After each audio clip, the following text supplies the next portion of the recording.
അസ്സലാമു അലൈക്കും വറഹ്മത്തുള്ളാഹി വബറകാതുഹു. ഇന്നൽ ഹംദലില്ലാഹ് നഹ്മദുഹു വനസ്തഈനുഹു വനുഅ്മിനു ബിഹി വനതവക്കലു അലൈഹി വനഊദു ബില്ലാഹി മിൻ ശുറൂരി അൻഫുസിനാ വമിൻ സയ്യിആതി അഅ്മാലിനാ. من يهده الله فلا مضل له ومن يضلل فلا هادي له. أشهد أن لا إله إلا الله وحده لا شريك له وأشهد أن محمدا عبده ورسوله أرسله بالهدى ودين الحق ليظهره على الدين كله ولو كره المشركون. اللهم صل على محمد وعلى آل محمد كما صليت على إبراهيم وعلى آل إبراهيم إنك حميد مجيد. اللهم بارك على محمد وعلى آل محمد كما باركت على إبراهيم وعلى آل إبراهيم إنك حميد مجيد. أما بعد فإن خير الكلام كلام الله وخير الهدي هدي محمد صلى الله عليه وسلم وشر الأمور محدثاتها وكل محدثة بدعة وكل بدعة ضلالة وكل ضلالة في النار. أعوذ بالله من الشيطان الرجيم. بسم الله الرحمن الرحيم. يا أيها الذين آمنوا اتقوا الله حق تقاته ولا تموتن إلا وأنتم مسلمون. يا أيها الناس أوصيكم وإياي أولا بتقوى الله. പ്രിയപ്പെട്ട സത്യവിശ്വാസി വിശ്വാസിനികളെ, സഹോദരി സഹോദരന്മാരെ, അല്ലാഹു സുബ്ഹാനഹു തആലയെ ജീവിതത്തിൻ്റെ എല്ലാ മേഖലയിലും റഹ്മാനും റഹീമുമായ അല്ലാഹുവിനെ സൂക്ഷിച്ചുകൊണ്ട് ജീവിക്കണമേ എന്ന് ആദ്യമായി എന്നോടും തുടർന്ന് നിങ്ങൾ ഓരോരുത്തരോടും ഉണർത്തുകയാണ്, വസിയ്യത്ത് ചെയ്യുകയാണ്. റബ്ബ് സുബ്ഹാനഹു തആല നമുക്ക് എല്ലാ ആളുകൾക്കും അതിന് തൗഫീക്ക് നൽകി അനുഗ്രഹിക്കുമാറാകട്ടെ. 13 വർഷം മക്കയിൽ ദഅവത്ത് നടത്തി അവസാനം ഇസ്ലാം അനുസരിച്ച് ജീവിക്കാൻ കഴിയാതെ വന്നപ്പോൾ ഹബീബുനാ റസൂലുള്ളാഹി സ്വല്ലല്ലാഹു അലൈഹി വസല്ലമയും അല്ലാഹുവിൻ്റെ റസൂലിൻ്റെ സ്വഹാബത്തും മക്കയിൽ നിന്നും മദീനയിലേക്ക് ഹിജറ പോകുന്നുണ്ട്. പല സ്വഹാബിമാരും മക്കയിൽ നിന്നും മദീനയിലേക്ക് ഹിജറ പോയി. അബൂബക്കർ സിദ്ദീഖ് റളിയല്ലാഹു അൻഹു നബി സല്ലല്ലാഹു അലൈഹി വസല്ലമയോട് വന്ന് ചോദിക്കുന്നുണ്ട്, അല്ലാഹുവിൻ്റെ റസൂലേ, ഞാനും അവരുടെ കൂടെ മദീനയിലേക്ക് ഹിജറ പോകട്ടെ? പ്രവാചകന്റെ മറുപടി, അബൂബക്കർ, താങ്കളൊന്ന് കാത്തു നിൽക്കണം. ഒരു പക്ഷേ നിങ്ങളുടെ കൂടെ ഒരു കൂട്ടുകാരനും കൂടെ ഉണ്ടാകുമെന്ന രൂപത്തിൽ നബി സല്ലല്ലാഹു അലൈഹി വസല്ലമ സംസാരിക്കുകയും പിന്നീട് കുറച്ച് ദിവസങ്ങൾക്ക് ശേഷം ഒരു ഉച്ച സമയത്ത് നബി സല്ലല്ലാഹു അലൈഹി വസല്ലം അബൂബക്കർ സിദ്ദീഖ് റളിയല്ലാഹു അൻഹുവിൻ്റെ വീട്ടിലേക്ക് വരികയാണ്. സാധാരണ ആ ഒരു സമയത്തൊന്നും പ്രവാചകൻ സല്ലല്ലാഹു അലൈഹി വസല്ലം അബൂബക്കർ റളിയല്ലാഹു അൻഹുവിൻ്റെ വീട്ടിലേക്ക് വരാറില്ല. അബൂബക്കർ റളിയല്ലാഹു അൻഹുവിനോട് പറയാണ്, അബൂബക്കർ, അല്ലാഹുവിൻ്റെ അനുവാദം കിട്ടിയിട്ടുണ്ട്, മക്കയിൽ നിന്നും മദീനയിലേക്ക് ഹിജറ പോകാം, താങ്കളും എൻ്റെ കൂടെ ഉണ്ടാകണം. ആയിഷ റളിയല്ലാഹു അൻഹ പറയാണ്, ഒരു മനുഷ്യന് സന്തോഷം വന്നാലും കരയുമെന്ന് ഞാൻ അപ്പോഴാണ് മനസ്സിലാക്കിയത്.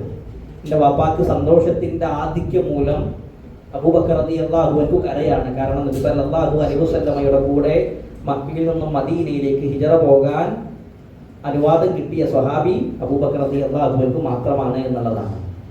പിന്നീട് അവര് പോകുന്ന വളരെ വൈകാരികമായ ചില നിമിഷങ്ങളൊക്കെ ചരിത്രത്തിൽ കാണാൻ കഴിയും. ഹസുവറ എന്ന് പറയുന്ന ഒരു അങ്ങാടി ഉണ്ടായിരുന്നു.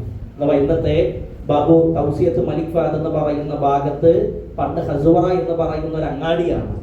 ആ അങ്ങാടിയുടെ ഭാഗത്ത് നിന്ന് കഅബയിലേക്ക് തിരിഞ്ഞ് നബി സല്ലല്ലാഹു അലൈഹി വസല്ലം വളരെ വൈകാരികമായി ചില കാര്യങ്ങൾ പറയുന്നുണ്ട്. അബ്ദുല്ലാഹി ഇബ്നു അദിയ് എന്ന് പറയുന്ന സ്വഹാബി നിവേദനം ചെയ്യുന്ന ഇമാം തുർമുദി റഹ്മഹുല്ലാഹ് റിപ്പോർട്ട് ചെയ്യുന്ന ഹദീസിൽ കാണാൻ കഴിയും, ഹസ്വറയുടെ ഭാഗത്ത് വന്ന് നബി സല്ലല്ലാഹു അലൈഹി വസല്ലം കഅബയിലേക്ക് നോക്കിയിട്ട് പറയാണ്, വല്ലാഹി ഇന്നകി ലഖൈറു അർദില്ലാഹ് വ അഹബ്ബു അർദില്ലാഹി ഇലല്ലാഹ് വലൗലാ അന്നി ഉഖ്രിജ്തു മിൻകി മാ ഖറജ്തു.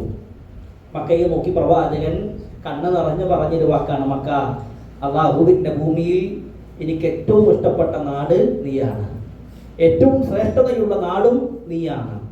നിന്റെ ആളുകൾ എന്നെ ഇവിടുന്ന് പുറത്താക്കിയില്ലായിരുന്നുവെങ്കിൽ, ഇല്ല മക്ക, നിന്നെ വിട്ട് മറ്റൊരു നാട്ടിലേക്ക് ഞാൻ ചേക്കേറുമായിരുന്നില്ല എന്ന് വളരെ വൈകാരികമായി നബി സല്ലല്ലാഹു അലൈഹി വസല്ലം ജന്മനാടിനെ കുറിച്ച് പറഞ്ഞത് കഅബയിലേക്ക് തിരിഞ്ഞുകൊണ്ടാണെന്ന് നമുക്ക് ചരിത്രം വായിക്കുമ്പോൾ കാണാൻ കഴിയും. പ്രിയപ്പെട്ട സഹോദരി സഹോദരന്മാരെ, ഓരോ മനുഷ്യരിലും തങ്ങളുടെ രാജ്യത്തോടുള്ള സ്നേഹം പ്രകൃതിയാൽ തന്നെ ഊട്ടപ്പെട്ട കാര്യമാണ് എന്നുള്ളതാണ്. ലോകത്തിന്റെ എവിടെ പോയാലും സ്വന്തം രാജ്യത്തോടുള്ള സ്നേഹം അത് പ്രകടമാകുന്ന ഒരുപാട് നിമിഷങ്ങൾ കാണാൻ കഴിയും. സ്വന്തം നാടിനെ സംരക്ഷിക്കുക, ആ നാടിന്റെ പുരോഗതിക്ക് വേണ്ടി പ്രവർത്തിക്കുക എന്നുള്ളതെല്ലാം ഇസ്ലാം പഠിപ്പിച്ച കാര്യങ്ങളിൽ പെട്ടതാണ്. നമ്മൾ പലപ്പോഴും പ്രവാസികളാണ്. ആ പ്രവാസികളായി ഈ കാലഘട്ടത്തിൽ എന്തെല്ലാം സമ്പാദിച്ചാലും സ്വന്തം നാട്, സ്വന്തം വീട്, സ്വന്തം കുടുംബം എന്നുള്ളതൊക്കെ ആലോചിക്കുമ്പോൾ അത് വല്ലാത്തൊരു വികാരം തന്നെയാണ്.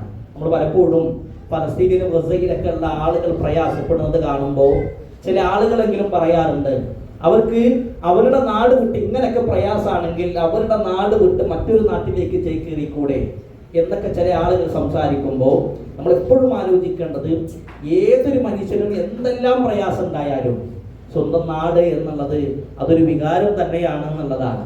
അല്ലാഹുവിന്റെ റസൂൽ സല്ലല്ലാഹു അലൈഹി വസല്ലം പ്രവാചകന്റെ നാടിനെ അങ്ങേയറ്റം സ്നേഹിച്ചിട്ടുണ്ട്. പ്രവാചകൻ സല്ലല്ലാഹു അലൈഹി വസല്ലമയുടെ ചരിത്രം വായിക്കുമ്പോൾ നബി പ്രവാചകന്റെ നാടിനെ വല്ലാത്ത രൂപത്തിൽ സ്നേഹിച്ചതിന്റെ ഒരുപാട് ഉദാഹരണങ്ങൾ കാണാൻ കഴിയും. ഹിറാ ഗുഹയിൽ പ്രവാചകൻ സല്ലല്ലാഹു അലൈഹി വസല്ലം ഒറ്റയ്ക്കിരിക്കുന്ന സമയത്ത് ഒരു റമദാൻ മാസത്തിലാണ് ജിബ്രീൽ അലൈഹിസ്സലാത്തു വസ്സലാം വന്ന് നബിക്ക് വഹയി കൊടുക്കുന്നത്. ഇഖ്റ ബിസ്മി റബ്ബിക്കൽ ലദീ ഖലഖ തുടങ്ങുന്ന വിശുദ്ധ ഖുർആനിന്റെ ആയത്ത് ഓതി കൊടുക്കുകയും ആ ജിബ്രീലിനെ കണ്ട് ജിബ്രീലിന്റെ യഥാർത്ഥ രൂപത്തിലാണ് നബി സല്ലല്ലാഹു അലൈഹി വസല്ലമ കാണുന്നത്. അഥവാ ജിബ്രീലിന്റെ യഥാർത്ഥ രൂപം എന്ന് പറഞ്ഞാൽ 600 ചിറകുള്ള രൂപത്തിലാണ് ജിബ്രീലിനെ കാണുന്നത്. ജിബ്രീലിനെ കണ്ട് ആകെ ഭയപ്പെട്ട് നബി സല്ലല്ലാഹു അലൈഹി വസല്ലം താഴേക്ക് ഇറങ്ങി വന്ന് ആദ്യം പോകുന്നത് മഹദിയായ ഖദീജ റളിയല്ലാഹു അൻഹയുടെ അരികിലേക്കാണ്. ഖദീജ റളിയല്ലാഹു അൻഹ നബി സല്ലല്ലാഹു അലൈഹി വസല്ലമയെ സമാധാനിപ്പിക്കുന്നുണ്ട്. ഇല്ല, അല്ലാഹു താങ്കൾ ഒരിക്കലും പ്രയാസപ്പെടുത്തൂല, കാരണം ഇന്നക ലതസിലു റഹീം, നിങ്ങൾ കുടുംബ ബന്ധം ചേർക്കുന്ന ആളാണ്, അതിഥികളെ സൽക്കരിക്കുന്ന ആളാണ്, കാലവിപത്ത് സംഭവിച്ച ആളുകളെ കൂടെ ചേർക്കുന്ന ആളാണ്. ഇല്ല, അള്ളാഹു താങ്കളെ പ്രയാസപ്പെടുത്തുകയില്ല എന്ന രൂപത്തിൽ മഹദിയായ ഖദീജ റളിയല്ലാഹു അൻഹ സംസാരിക്കുകയും പിന്നീട് ഖദീജ ബീവിന്റെ കുടുംബക്കാരനായ വറഖത്ത് ബിൻ നൗഫൽ എന്ന് പറയുന്ന വ്യക്തിയുടെ അരികിലേക്ക് നബി സല്ലല്ലാഹു അലൈഹി വസല്ലമയെ കൊണ്ടുപോകുന്നുണ്ട്. വറഖത്ത് ബിൻ നൗഫൽ എന്ന് പറയുന്ന വ്യക്തിയുടെ പ്രത്യേകത, ആ കാലഘട്ടത്തിൽ ഈസാ നബിയിൽ വിശ്വസിച്ച യഥാർത്ഥ വിശ്വാസിയായിരുന്നു വറഖത്ത് ബിൻ നൗഫൽ. അങ്ങനെ വറഖന്റെ അരികിലേക്ക് ഖദീജ ബീവി നബി സല്ലല്ലാഹു അലൈഹി വസല്ലമയെ കൂട്ടി ചെല്ലുന്നുണ്ട്. ഖദീജ ബീവി പറയാണ്, ഐ ബിൻ അമ്മി ഇസ്മ മിൻ ഇബ്ൻ അഖീഖ്. അതെ, ഖദീജ ബീവി പറയാണ്, നിങ്ങളുടെ സഹോദരന്റെ മകനോട് നിങ്ങൾ ചോദിക്കും, എന്താണ് അദ്ദേഹത്തിനുള്ള പ്രയാസങ്ങൾ, എന്താണ് അദ്ദേഹത്തിനുള്ള ബുദ്ധിമുട്ടുകൾ എന്ന് നിങ്ങളൊന്ന് ചോദിക്കണമെന്ന് ഖദീജ ബീവി പറയാണ്. അപ്പോ വറഖത്ത് ബിൻ നൗഫൽ പ്രവാചകനോട് ചോദിക്കുന്നുണ്ട്, മാദാ തറ, നബിയോട് ചോദിക്കാണ്, നിങ്ങൾ എന്താണ് കണ്ടത്? അപ്പൊ പ്രവാചകൻ സല്ലല്ലാഹു അലൈഹി വസല്ലമ അദ്ദേഹം കണ്ട കാഴ്ചകളെല്ലാം പറയുന്നുണ്ട്. ജിബ്രീലിനെ കണ്ടതും ജിബ്രീലുമായിട്ടുള്ള സംസാരങ്ങളെല്ലാം നബി സല്ലല്ലാഹു അലൈഹി വസല്ലം പറഞ്ഞു കൊടുക്കുന്ന സമയത്ത് അതിന് വറഖത്ത് ബിൻ നൗഫൽ കൊടുത്ത മറുപടി, ഹാദൻ നാമൂസ് അല്ലദീ ഉൻസില അലാ മൂസ, മൂസാ നബിയിലേക്ക് വന്ന അതേ മലക്ക് തന്നെയാണ് താങ്കളുടെ അരികിലേക്കും വന്നിട്ടുള്ളത്. എന്നിട്ട് വറക്കെ പറയുന്ന ചില വാക്കുകളുണ്ട്. ഈ ആദർശവുമായി വന്ന എല്ലാ ആളുകളെയും കളവാക്കപ്പെട്ടിട്ടുണ്ട്, അവരെല്ലാവരും ഉപദ്രവിക്കപ്പെട്ടിട്ടുണ്ട്. ഈ രണ്ട് കാര്യങ്ങൾ പറഞ്ഞപ്പോഴും നബി സല്ലല്ലാഹു അലൈഹി വസല്ലം വലിയൊരു പ്രയാസം തോന്നിയില്ല. നിങ്ങളെ കളവാക്കപ്പെടും, നിങ്ങൾ മക്കക്കാരാൽ ഉപദ്രവിക്കപ്പെടും എന്നൊന്നും പറയുമ്പോൾ വലിയൊരു പേടിയോ ഒരു പ്രയാസമോ നബി സല്ലല്ലാഹു അലൈഹി വസല്ലമക്ക് തോന്നിയില്ല.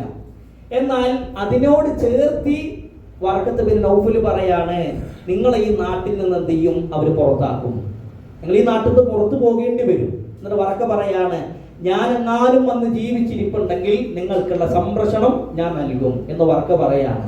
അപ്പൊ നിങ്ങൾ ഈ നാട്ടിൽ നിന്ന് പുറത്താക്കുന്നു കേട്ടപ്പോ നബി സല്ലല്ലാഹു അലൈഹി വസല്ലം അവരോട് ചോദിക്കാണ്, അവരെന്നെ പുറത്താക്കി, കാരണം ഞാൻ അവരുടെ എല്ലാവർക്കും പ്രിയപ്പെട്ടവനാണ്, ഞാൻ അൽ അമീനാണ്. എന്നിട്ട് എന്റെ നാട്ടിൽ നിന്ന് എന്റെ പ്രിയപ്പെട്ടവരായ നാട്ടുകാർ പുറത്താക്കി. അത് പ്രവാചകന് വലിയൊരു പ്രയാസം ഉണ്ടാക്കിയിട്ടുണ്ട്. കാരണം സ്വന്തം നാട്ടിൽ നിന്ന് പുറത്തേക്ക് പോവുക അത് വലിയൊരു പ്രയാസം തന്നെയാണ്. വറക്ക പറഞ്ഞു, തീർച്ചയായും നിങ്ങളെ പുറത്താക്കും. പ്രവാചകൻ സല്ലല്ലാഹു അലൈഹി വസല്ലമ നബിയുടെ നാടിനെ സ്നേഹിച്ചതിന്റെ ഒരു ഉദാഹരണമാണ്. അതേപോലെ തന്നെ സ്വഹാബിമാര് പറയുന്നുണ്ട്, നബി സല്ലല്ലാഹു അലൈഹി വസല്ലമ മദീനയിൽ നിന്നും മറ്റു പല നാടുകളിലേക്കും ചില കച്ചവടാവശ്യാർത്ഥോ അല്ലെങ്കിൽ യുദ്ധത്തിനൊക്കെ വേണ്ടി പോകാറുണ്ട്. അങ്ങനെ പോയി തിരിച്ചു വരുന്ന സമയത്ത് അനസ് റളിയല്ലാഹു അൻഹു പറയാണ്, കാന ഇദാ ഖദിമ മിൻ സഫരിൻ ഫനദറ ഇലാ ജുദറാത്തിൽ മദീന. അല്ലാഹുവിന്റെ റസൂൽ സല്ലല്ലാഹു അലൈഹി വസല്ലം മദീനയിൽ നിന്ന് പുറത്തേക്ക് പോയി പിന്നീട് മദീനയിലേക്ക് തിരിച്ചു വരുന്ന സമയത്ത് ദൂരെ മദീനയിലെ തൂണുകളുടെ അല്ലെങ്കിൽ മദീന ചുമരിന്റെ ചിത്രങ്ങൾ ഇങ്ങനെ കാണുമ്പോൾ ദൂരെ ഇങ്ങനെ കാണുന്ന സമയത്ത് അല്ലാഹുവിന്റെ റസൂൽ സല്ലല്ലാഹു അലൈഹി വസല്ലം പ്രവാചകൻ ഇരുന്ന വാഹനത്തിന്റെ വേഗത കൂട്ടുന്നുള്ളതാണ്. വേഗത കൂട്ടും.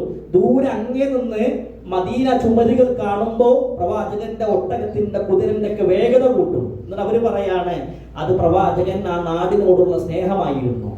മദീന എന്ന് പറയുന്ന പട്ടണത്തോട് പ്രവാചകൻ സല്ലല്ലാഹു അലൈഹി വസല്ലമയുടെ സ്നേഹമായിരുന്നു എന്നുള്ളതാണ്. ഈ ഹദീസിനെ വിശദീകരിക്കുന്ന സമയത്ത് മഹാനായ ഇബ്നു ഹജർ അസ്ഖലാനി റഹ്മഹുല്ലാഹ് പറയാണ്, വഫിൽ ഹദീസി ദലാലത്തുൻ അലാ ഫളിൽ മദീന. ഈ ഹദീസിൽ രണ്ട് ഗുണപാഠങ്ങളുണ്ട്. ഈ ഹദീസിൽ രണ്ട് പാഠങ്ങളുണ്ട്. ഒന്നാമത്തെ പാഠം ഒന്ന് മദീനയുടെ മഹത്വമാണ്. രണ്ടാമത് അദ്ദേഹം പറയാണ്, വഅലാ മശ്റൂഇയത്തി ഹുബ്ബുൽ വതൻ, സ്വന്തം താമസിക്കുന്ന നാടിനോടുള്ള സ്നേഹം ഈ ഹദീസിൽ നിന്ന് നമുക്ക് കാണാൻ കഴിയും. ഞാൻ പറഞ്ഞു വന്നത്, പ്രവാചകൻ സല്ലല്ലാഹു അലൈഹി വസല്ലം സ്വന്തം നാടിനെ സ്നേഹിച്ചിരുന്നു. പ്രവാചകൻ മാത്രമല്ല, അല്ലാഹുവിന്റെ റസൂലിന്റെ സ്വഹാബത്തും അവരുടെ നാടിനെ അങ്ങേയറ്റം സ്നേഹിച്ചിട്ടുണ്ട്. അപ്പൊ നമുക്കറിയാം, സ്വഹാബിമാരുടെ കൂട്ടത്തിൽ ഏറ്റവും കൂടുതൽ പീഡനങ്ങൾ ഏൽക്കേണ്ടി വന്ന സ്വഹാബിമാരിൽ ഒരാളാണ് ബിലാൽ ഇബ്നു റബാഹ റളിയല്ലാഹു അൻഹു. 3 രൂപത്തിലാണ് അദ്ദേഹത്തിന്റെ യജമാനൻ അദ്ദേഹത്തെ പീഡിപ്പിച്ചത്. ഒന്നാമത്തെ രൂപം, ഒരു ഇരുമ്പിന്റെ പടയങ്കി, യോദ്ധാക്കളായ ആളുകൾ യുദ്ധത്തിന് ഇറങ്ങുന്ന സമയത്ത് ശത്രുവിന്റെ വെട്ടും കുത്തും കൊള്ളാതിരിക്കാൻ വേണ്ടി ശരീരത്തിൽ ധരിക്കുന്ന അങ്കി, പടയങ്കി തീയിലിട്ട് ചൂടാക്കും.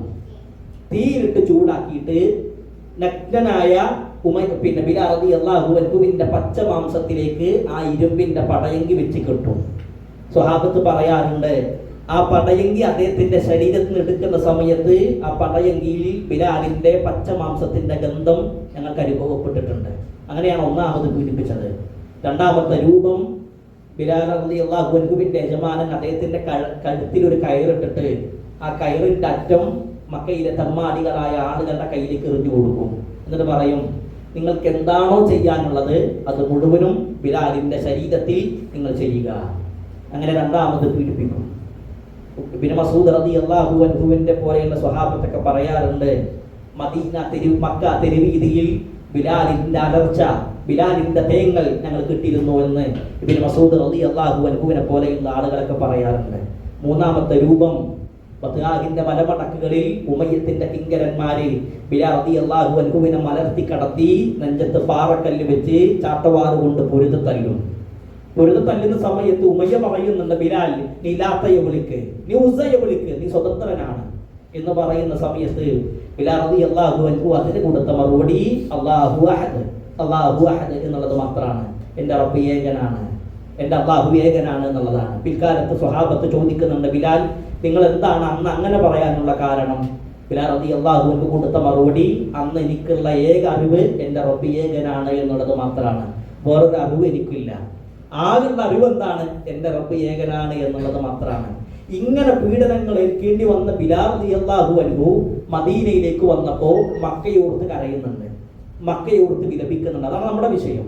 ഇങ്ങനൊക്കെ പ്രയാസങ്ങൾ ഉണ്ടായിട്ടും അദ്ദേഹം പനി ബാധിച്ച ആയിഷ റളിയല്ലാഹു അൻഹ മദീനയിലെത്തിയിട്ട് വാപ്പയായ അബൂബക്കർ റളിയല്ലാഹു അൻഹുവിനെ കാണാൻ പോയി. അബൂബക്കർ റളിയല്ലാഹു അൻഹു രോഗം ബാധിച്ച് കിടക്കുകയാണ്. തൊട്ടപ്പുറത്ത് ബിലാൽ റളിയല്ലാഹു അൻഹു കിടക്കുന്നുണ്ട്. അദ്ദേഹം പനി ബാധിച്ച് അദ്ദേഹത്തിന്റെ സംസാരങ്ങൾ വ്യക്തമാകുന്നില്ല.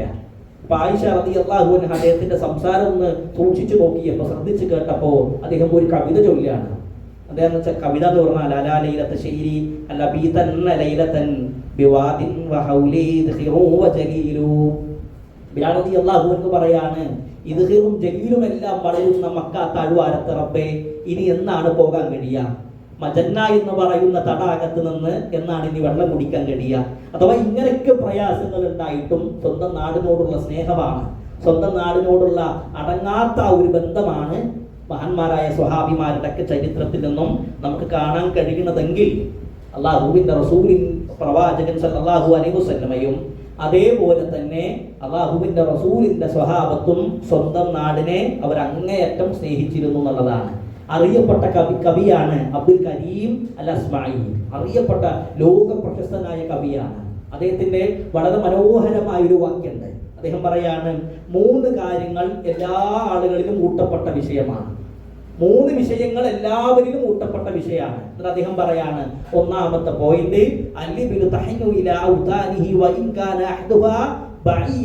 ഒട്ടകങ്ങൾ അതെപ്പോഴും തന്റെ നാട്ടിനോട് ഇഷ്ടവും അനുകമ്പയുമുള്ള ആളുകളായിരിക്കും. ഒട്ടകത്തിന്റെ പ്രത്യേകത എന്ന് പറഞ്ഞാൽ അത് ദിവസങ്ങളോളം അല്ലെങ്കിൽ കിലോമീറ്ററുകളോളം മറ്റൊരു നാട്ടിലേക്ക് യാത്ര പോയാലും സ്വന്തം നാട്ടിലേക്ക് വരാൻ ഇഷ്ടമുള്ള ജീവിയാണ് ഒട്ടകം എന്ന് പറഞ്ഞാൽ. അതേപോലെ ഔസായി പറയാണ്, പക്ഷികളുടെ പ്രത്യേകത, പക്ഷികള് അതിന്റെ കൂട്ടിലേക്ക് തിരിച്ചു മടങ്ങി വരാൻ ഇഷ്ടമുള്ള ആളുകളാണ്. ഇനി ആ കൂടുള്ള നാടിന്റെ പ്രത്യേകത, വരൾച്ചയുള്ള നാടാണെങ്കിലും ആ നാട്ടിലേക്ക് ആ കൂട്ടിലേക്ക് വരാനായിരിക്കും പക്ഷികൾ ഇഷ്ടപ്പെടുക. അപ്പൊ രാവിലെ കൂട്ടിൽ നിന്നും പാറിപ്പോയാൽ വൈകുന്നേരം ആകുന്ന സമയത്ത് എന്ത് ചെയ്യും? ആ പക്ഷികൾ വീണ്ടും അതേ കൂട്ടിലേക്ക് തന്നെ മടങ്ങി വരും. ഇനി മടങ്ങി വരുന്ന നാട് വരൾച്ചയുള്ള നാടാണെങ്കിലും അതേ നാട്ടിലേക്ക് വരാനായിരിക്കും പക്ഷികൾ ഇഷ്ടപ്പെടുക. അതാണ് രണ്ടാമത്തെ വിഷയം. മൂന്നാമതാണ് നമ്മുടെ പോയിന്റ്. അസ്മാഇ പറയാണ്, വൽഇൻസാനു ഇലാ ബത്നിഹി വഇൻ കാന ഗൈറുഹു അക്സറ ലഹു നഫ്അൻ. ഒരു മനുഷ്യൻ എന്ന് പറഞ്ഞാൽ ആ മനുഷ്യൻ സ്വന്തം ജന്മനാടിനോട് അടങ്ങാത്ത സ്നേഹമുള്ള ആളായിരിക്കും. അദ്ദേഹം പറയുന്ന ഒരു പോയിന്റ്, അവന് മറ്റു നാട്ടിലാണ് കൂടുതൽ ഹൈറുകൾ ഉള്ളതെങ്കിലും ശരി സ്വന്തം നാടിനോടായിരിക്കും ഇഷ്ടം. നമ്മളൊക്കെ പ്രവാസികളാണ്.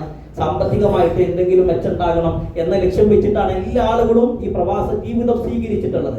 ഇവിടെയാണ് ഹൈർ, ഇവിടെയാണ് നമുക്ക് ഏറ്റവും നല്ലൊരു ജീവിതം ഉള്ളത്. എന്നാൽ പോലും നമ്മളൊക്കെ ഇഷ്ടപ്പെടുന്നതും നമ്മളൊക്കെ ആഗ്രഹിക്കുന്നതും ജന്മനാടാണെങ്കിൽ അത് മനുഷ്യ പ്രകൃതിയാൽ തന്നെ ഊട്ടപ്പെട്ട വിഷയമാണ് എന്നുള്ളതാണ്. അതുകൊണ്ട് പ്രിയപ്പെട്ടവരെ, നമ്മുടെ രാജ്യത്തിന്റെ ഉന്നമനത്തിനും പുരോഗതിക്കും വേണ്ടി പ്രാർത്ഥിക്കുക, പ്രവർത്തിക്കുക എന്നുള്ളതെല്ലാം ഒരു വിശ്വാസിയുടെ കടമയായിട്ടും ബാധ്യതയായിട്ടാണ് ഇസ്ലാം പഠിപ്പിച്ചിട്ടുള്ളത്. നമ്മുടെ രാജ്യം ഇന്ന് 79ാമത് സ്വാതന്ത്ര്യ ദിനം ആഘോഷിക്കുമ്പോൾ അതിൽ അഭിമാനം കൊള്ളുന്നവരിൽ മുൻപന്തിയിലുള്ളവരാണ് മുസ്ലിം സമുദായം എന്ന് പറഞ്ഞാൽ. അഥവാ നമ്മുടെ നാടിനെ നശിപ്പിക്കാനും ഇല്ലായ്മ ചെയ്യാനും കടന്നു വന്ന ബ്രിട്ടീഷ് പടക്കെതിരെ ശക്തമായി പോരാടിയ ചരിത്രമാണ് മുസ്ലിം സമുദായത്തിനുള്ളത്. 1757 നടന്ന പ്ലാസി യുദ്ധത്തിന് ശേഷമാണ് ബ്രിട്ടീഷുകാർ ഇന്ത്യയിലേക്ക് അധിനിവേശം തുടങ്ങുന്നത്. ആ മുഗൾ ചക്രവർത്തിമാരിൽ നിന്നും പലപ്പോഴായി കൈക്കലാക്കിയ ഫർമാനുകളുടെ മറവിലാണ് ബ്രിട്ടീഷുകാർ ഇന്ത്യയെ കൊള്ളയടിക്കുന്നത്. ആ കാലഘട്ടത്തിലെ ഏറ്റവും വലിയ സമ്പന്ന രാജ്യങ്ങളിൽ ഒന്നായിരുന്നു ഇന്ത്യ എന്നുള്ളത്.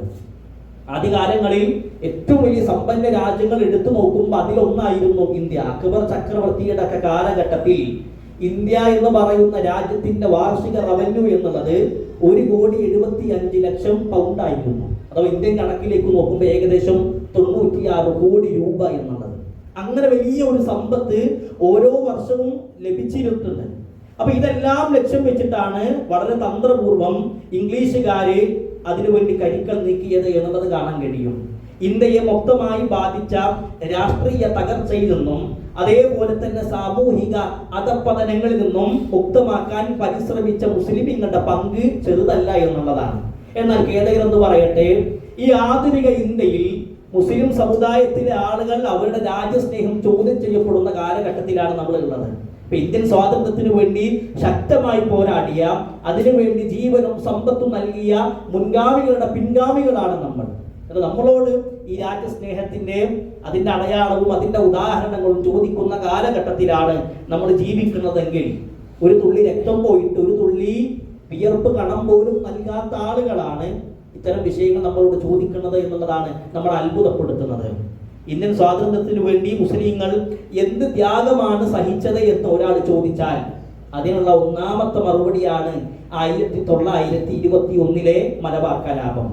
അതിനുശേഷം നവംബർ 20 ബ്രിട്ടീഷ് പട്ടാളം തിരൂരിൽ നിന്നും കോയമ്പത്തൂരിലേക്ക് ജയിലിലടക്കാൻ വേണ്ടി തടവുകാരായ ആളുകളെ ജയിലിലടക്കാൻ വേണ്ടി ചരക്ക് വാഗണിൽ ആളുകളെ കുത്തി നിറച്ച് ശ്വാസം മുട്ടിച്ചു കൊന്ന വാഗൺ ട്രാജഡി ദുരന്തം. കേരളത്തിൽ മുസ്ലിമീങ്ങൾ ബ്രിട്ടീഷുകാർക്കെതിരെ നടത്തിയ ഒന്നാമത്തെ അതിൽ ഏറ്റവും വലിയ ചെറുത്തുനിൽപ്പായിരുന്നു അത് എന്നുള്ളത്. അതിൽ ഏകദേശം 64 ആളുകൾ മരണപ്പെട്ടിട്ടുണ്ട്. ആ 64 ആളുകളെ നമ്മൾ പഠിച്ചു നോക്കുമ്പോൾ 4 പേര് തീയന്മാരും ബാക്കി 60 പേര് മുസ്ലിങ്ങളായിരുന്നു. അപ്പൊ ഇന്ത്യൻ സ്വാതന്ത്ര്യത്തിന് വേണ്ടി മുസ്ലിമീങ്ങൾ എന്ത് ത്യാഗമാണ് സഹിച്ചത് എന്ന് ചോദിച്ചാൽ ഈ 60 ജീവനുകൾ പൊലിഞ്ഞത് ഇതിനു വേണ്ടിയിട്ടായിരുന്നു എന്നുള്ള മറുപടിയാണ് നമുക്ക് കൊടുക്കാനുള്ളത്.